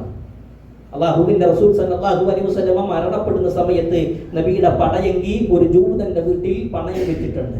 ആ കാലഘട്ടത്തിൽ മുസ്ലിം സമുദായത്തിലെ ആളുകൾക്ക് സമ്പത്തില്ലാത്തത് കൊണ്ടൊന്നല്ല ജൂതന്റെ വീട്ടിൽ പിന്നെ പടയങ്കി പണയം വെച്ചത്. പക്ഷേ ആ ജൂതനും പ്രവാചകൻ സല്ലല്ലാഹു അലൈഹി വസല്ലമയും അയൽപക്ക ബന്ധം ഉണ്ടായിരുന്നു. അയാൾ മനുഷ്യന്റെ ആദർശം അല്ലെങ്കിൽ അയാളുടെ വിശ്വാസം ഒന്നും ആയിക്കോട്ടെ, പക്ഷേ അയൽപക്ക ബന്ധം നമുക്ക് കാണാൻ കഴിയും. അബൂ ദർ റളിയല്ലാഹു അൻഹുവിനോട് നബി സല്ലല്ലാഹു അലൈഹി വസല്ലം കൊടുക്കുന്ന മറുപടിയാണ്, യാ അബാ ദർ ഇദാ തബഖ്ത മറഖതൻ, അബൂ ദർ, നിങ്ങൾ കറി ഉണ്ടാക്കുകയാണെങ്കിൽ, ഭക്ഷണത്തിന് വേണ്ടി കറി ഉണ്ടാക്കുകയാണെങ്കിൽ നിങ്ങൾ അതിൽ വെള്ളം കൂടുതൽ ഒഴിക്കണം, എന്നിട്ട് അയൽവാസികളായ ആളുകൾക്കൊക്കെ കൊടുക്കണം. അയൽവാസിന്റെ മതം നോക്കണം, അവന്റെ ജാതി നോക്കണം, അവന്റെ നിറം നോക്കണം എന്ന് ഹബീബുന റസൂലുള്ളാഹി സ്വല്ലല്ലാഹു അലൈഹി വസല്ലം പറഞ്ഞിട്ടില്ലെങ്കിൽ ആ ഒരു വിഷയം നമ്മൾ ഏറെ ഗൗരവത്തിൽ കാണേണ്ടതാണ്. അതുകൊണ്ട് നമ്മളെല്ലാ ആളുകളും ശ്രദ്ധിക്കേണ്ടത്, ഈ കൂട്ടത്തിലിരിക്കുന്ന നമ്മളെല്ലാ ആളുകളും സോഷ്യൽ മീഡിയ ഉപയോഗിക്കുന്ന ആളുകളാണ്. ഇത്തരത്തിലുള്ള ഒരുപാട് വീഡിയോസുകളും ഒരുപാട് സംസാരങ്ങളൊക്കെ കാണുമ്പോൾ നമ്മുടെ രാജ്യത്തിന്റെ ഐക്യം തകർക്കുന്ന, നമ്മുടെ രാജ്യത്തിന്റെ സമാധാനം തകർക്കുന്ന രൂപത്തിൽ ഒരു വാക്കോ ഒരു പ്രവർത്തനമോ നമ്മൾ ഉണ്ടാകാൻ പാടില്ല. അതിനർത്ഥം എന്ത് തന്നെ സംഭവിച്ചാലും അതെല്ലാം കേട്ടുമിണ്ടാതിരിക്കണം എന്നാണോ? അല്ല. നമ്മുടെ രാജ്യത്തിൽ തെരഞ്ഞെടുപ്പ് സംവിധാനത്തിൽ പോലും അട്ടിമറികളാണ് നടക്കുന്നത് എന്നുള്ള വാർത്തകളാണ് നമ്മളിപ്പോൾ വായിച്ചുകൊണ്ടിരിക്കുന്നത്. ഇത്തരത്തിലുള്ള കാര്യങ്ങളൊക്കെ സംഭവിക്കുമ്പോൾ ഇതിനെല്ലാം ഉണ്ടാതിരിക്കണം, ഒന്നും സംസാരിക്കരുത് എന്നല്ല ഇസ്ലാം പറഞ്ഞിട്ടുള്ളത്. ഭരണഘടന അനുവാദം നൽകുന്ന രൂപത്തിൽ പ്രതിഷേധങ്ങൾ നടത്താൻ ഒരു വിശ്വാസിക്ക് അനുവാദമുണ്ട്. ഭരണഘടന അനുവാദം നൽകുന്ന രൂപത്തിൽ പ്രതിഷേധങ്ങൾ നടത്താൻ ഒരു വിശ്വാസിക്ക് അനുവാദമുണ്ട് എന്നുള്ളതാണ് ഒന്നാമതായിക്കൊണ്ട് നമ്മൾ ഈ വിഷയത്തിൽ മനസ്സിലാക്കേണ്ടത്. പക്ഷെ പ്രതിഷേധങ്ങൾ നടത്തുമ്പോൾ, അതേപോലെ തന്നെ പ്രതിരോധങ്ങൾ നടത്തുന്ന സമയത്ത് പക്വമായിക്കൊണ്ടായിരിക്കണം. ഭരണഘടന അനുവാദം നൽകുന്ന രൂപത്തിലായിരിക്കണം. അല്ലാതെ നാട്ടിൽ കലാപുണ്ടാക്കി ആളുകൾക്കിടയിൽ സ്പർദ്ധ ഉണ്ടാക്കിക്കൊണ്ടുള്ള രൂപത്തിലാകരുത് എന്നുള്ളതാണ്. വളരെ പക്വമായിക്കൊണ്ട്, വികാരത്തോടെയല്ല വിവേകത്തോടെ ആയിരിക്കണം നമ്മുടെ ഓരോ വാക്കും പ്രവർത്തനവും ഉണ്ടാകേണ്ടത്. അതേപോലെ തന്നെ ഏതൊരു നാടും സമാധാനപരമാകുന്നത് അവിടുത്തെ ഭരണാധികാരികൾ നന്മയിലാകുമ്പോഴാണ്. ഏതൊരു നാടും സമാധാനപരമാകുന്നത് അവിടുത്തെ നാട്ടിലെ ഭരണാധികാരികൾ നന്മയിലാകുമ്പോഴാണ്. ചില നാടുകളിലെ ഭരണാധികാരികളുടെ ക്രൂരമായ പ്രവർത്തനങ്ങൾ കേൾക്കുമ്പോൾ നമ്മൾ അത്ഭുതപ്പെടുന്നുണ്ട്. ഉത്തര കൊറിയയിലേക്കുള്ള ഭരണാധികാരികളുടെ നികൃഷ്ടമായ ചില നിയമങ്ങളൊക്കെ നമ്മളെ ഏറെ അത്ഭുതപ്പെടുത്തുന്നുണ്ട്. അപ്പൊ ഇത്തരത്തിലുള്ള ഭരണാധികാരികളുടെ ഉപദ്രവങ്ങളിൽ നിന്നും രക്ഷപ്പെടാൻ നമ്മൾ അല്ലാഹുവിനോട് പ്രാർത്ഥിക്കണം. മഹാനായ ഫുളൈൽ ഇബ്നു ഇയാദ് എന്ന് പറയുന്ന താബിഈ പണ്ഡിതന്റെ വളരെ മനോഹരമായ ഒരു വാക്യമുണ്ട്. അദ്ദേഹം പറയാണ്, ലൗകാന ലീ ദഅവത്തുൻ മുസ്തജാബ മാ ജഅൽതുഹാ ഇല്ലാ ഫീ സുൽത്താൻ. എനിക്കൊരു പ്രാർത്ഥനയ്ക്ക് ഉത്തരം കിട്ടുന്ന ഒരു പ്രാർത്ഥന എനിക്കുണ്ടായിരുന്നുവെങ്കിൽ, അഥവാ ഞാൻ പ്രാർത്ഥിച്ചാൽ അതെന്തായാലും സ്വീകരിക്കും എന്ന് ഉറപ്പുള്ള ഒരു പ്രാർത്ഥന എനിക്കുണ്ടായിരുന്നുവെങ്കിൽ ഭരണാധികാരികളുടെ വിഷയത്തിലല്ലാതെ ഞാനത് പ്രാർത്ഥിക്കുമായിരുന്നില്ല എന്നുള്ളതാണ്. അവരെ നേരെ മാർഗത്തിലേക്ക് കൊണ്ടുവരണം എന്ന രൂപത്തിലായിരിക്കും ഞാൻ പ്രാർത്ഥിക്കുക എന്ന് ഫുദൈൽ ഇബ്നു ഇയാദ് റഹ്മത്തുള്ളാഹി പോലെയുള്ള ആളുകളൊക്കെ പറഞ്ഞിട്ടുണ്ടെങ്കിൽ നമ്മൾ ഏറെ ഗൗരവത്തിലാണ് കാണേണ്ടത്. പ്രബോധനത്തിനൊക്കെ ധാരാളം അവസരങ്ങളുള്ള നാടാണ് നമ്മുടെ നാട്. മറ്റ് ഇസ്ലാമിക രാജ്യങ്ങളിൽ പോലും ഇല്ലാത്ത അവസരങ്ങൾ, ഒരുപാട് സംവിധാനങ്ങൾ നമ്മുടെ നാട്ടിലുണ്ട്. ഇസ്ലാം അറിയാത്ത ആയിരക്കണക്കിന് പതിനായിരക്കണക്കിന് ആളുകൾക്ക് വളരെ നസീഹത്തോടു കൂടി പറഞ്ഞു കൊടുക്കാൻ ഇന്ന് നമുക്ക് അവസരമുണ്ട്. ഷിർക്കിലും കുഫ്റിലൊക്കെ കഴിയുന്ന ആളുകളുടെ മുമ്പിൽ പോയി, അവരുടെ സ്ഥാപനങ്ങളുടെ മുമ്പിൽ പോയിക്കൊണ്ട് ഇത് ഷിർക്കാണ്, ഇത് കുഫ്റാണ്, ഇത് പാടില്ല എന്ന് പറയാനുള്ള അവസരം നമ്മുടെ നാട്ടിലുണ്ട്. അതെല്ലാം തകർക്കാൻ വേണ്ടിയിട്ടാണ് ഏക സിവിൽ കോഡും CAയും NRC ഒക്കെ കൊണ്ടുവരാൻ വേണ്ടി സംഘപരിവാറും BJPയും RSS ഒക്കെ പരിശ്രമിക്കണമെങ്കിൽ അതിൽ ഭരണഘടന അനുവാദം നൽകുന്ന രൂപത്തിലുള്ള പ്രതിഷേധങ്ങൾ നമ്മൾ നടത്തണം. ആ രൂപത്തിൽ ഒറ്റക്കെട്ടായിക്കൊണ്ട് പരസ്പരം ചേരിതിരിഞ്ഞല്ല. ഇതൊരിക്കലും ഒരു മുസ്ലിമിന്റെ പ്രശ്നമല്ല, ഇത് ഇന്ത്യക്കാരന്റെ പ്രശ്നമാണ്. ഇത് ഏതെങ്കിലും ഒരു മതത്തിന്റെയോ ജാതിയുടെയോ ആളുകൾക്കുള്ള പ്രശ്നമായിട്ടല്ല നമ്മൾ ഇതിനെ ചിത്രീകരിക്കേണ്ടത്. ഇത് ഇന്ത്യക്കാരന്റെ പ്രശ്നമായിക്കൊണ്ട് അതിൽ മുസ്ലിമും ഹിന്ദുവും ക്രിസ്തുവും ക്രിസ്ത്യാനികളും സിഖുകാരനും മതമുള്ളവരും മതമില്ലാത്തവരും എല്ലാ ആളുകളും ഇതിൽ ഉൾപ്പെടണം. ആ രൂപത്തിലായിരിക്കണം നമ്മൾ ഈ വിഷയങ്ങളെല്ലാം നോക്കിക്കാണേണ്ടത് എന്നുള്ളതാണ് സൂചിപ്പിക്കാനുള്ളത്. അതുകൊണ്ട് പ്രിയപ്പെട്ട സഹോദരി സഹോദരന്മാരെ, ഈ ഒരു വിഷയത്തിന്റെ പ്രാധാന്യം നമ്മൾ ഉൾക്കൊള്ളണം.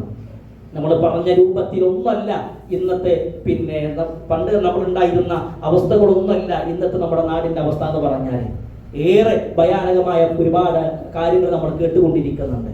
അപ്പൊ ഇത്തരം വിഷയങ്ങളിൽ ഇനിയോ ഞാനൊന്നും സംസാരിച്ചിട്ട് കാര്യമില്ല. ഇതൊക്കെ ഈ രൂപത്തിലേ പോകുള്ളൂ. ഇനിയിപ്പോ ഞാൻ പ്രതികരിച്ചിട്ടോ അല്ലെങ്കിൽ പ്രതിഷേധം നടത്തിയിട്ടൊന്നും ഒരു മാറ്റം വരാനില്ല എന്ന് പറഞ്ഞു മിണ്ടാതിരിക്കല്ല. ശുഭാപ്തി വിശ്വാസത്തോടുകൂടി മാറ്റങ്ങൾ ഉണ്ടാകുമെന്ന ആ ഉറച്ച വിശ്വാസത്തോടു കൂടി മുന്നോട്ട് പോകാൻ നമുക്ക് കഴിയണം. റഹ്മാനായ റബ്ബ് നമുക്കതിന് തൗഫീഖ് നൽകി അനുഗ്രഹിക്കുമാറാകട്ടെ. അതുകൊണ്ട് സഹോദരി സഹോദരന്മാരെ, ഈ വിഷയത്തിന്റെ പ്രാധാന്യം ഉൾക്കൊണ്ട് ജീവിതത്തെ ക്രമീകരിക്കുക, അതിന് വേണ്ട മാറ്റങ്ങൾ നമ്മുടെ ജീവിതത്തിലേക്ക് കൊണ്ടുവരിക.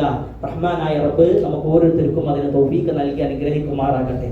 അള്ളാഹു നമ്മുടെ രാജ്യത്തിൽ സമാധാനം നൽകാനും ഐക്യം നൽകാനും തൗഫീഖ് നൽകി അനുഗ്രഹിക്കുമാറാകട്ടെ. അള്ളാഹുവിന്റെ റസൂൽ സല്ലല്ലാഹു അലൈഹി വസല്ലമയുടെ കൂടെ ജന്നാത്തിൽ ഫിർദൗസിൽ അള്ളാഹുവിനെ കാണുന്ന ഭാഗ്യവാന്മാരുടെ കൂട്ടത്തിലും അള്ളാഹു എന്നെയും നിങ്ങളെയും ഉൾപ്പെടുത്തി അനുഗ്രഹിക്കുമാറാകട്ടെ. രോഗം കൊണ്ട് പ്രയാസപ്പെടുന്ന പല സഹോദരി സഹോദരന്മാരുണ്ട്.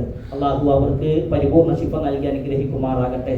അതേപോലെ തന്നെ നമ്മുടെ കൂട്ടത്തിൽ മരണപ്പെട്ടു പോയ ആളുകൾക്ക് അവരുടെ കബറിടങ്ങളെ അള്ളാഹു സ്വർഗ്ഗപ്പൂന്തോപ്പാക്കി മാറ്റുമാറാകട്ടെ.